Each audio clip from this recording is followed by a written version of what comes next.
बाबा ही आसी आदि सनातन देवी देवता धर्मर स्थापना करुछंती। मूलवतन रे कौनसी दुख नाही।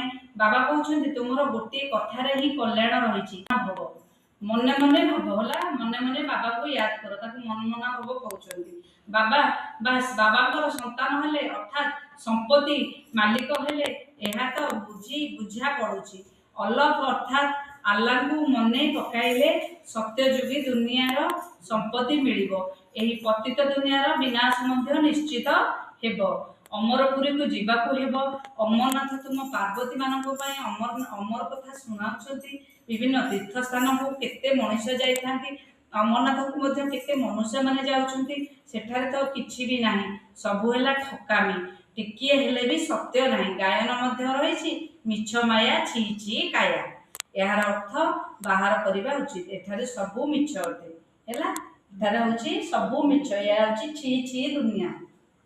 एठारे बहु सबु मिछ अटे। बाकी बाबांको विषय रे जहा किछि कहूछ सबु मिछ कहउचंती। एका बाबा ही सत्य रही कही थांती। एबे तुमे जानुछ बाबा आसी प्रकृत सत्यनारायण को कथा सुनाउचंती।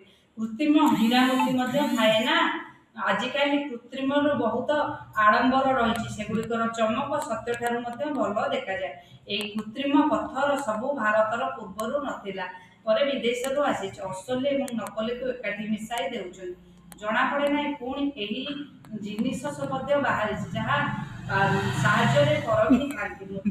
मोती मध्य एभली नकली बाहरी।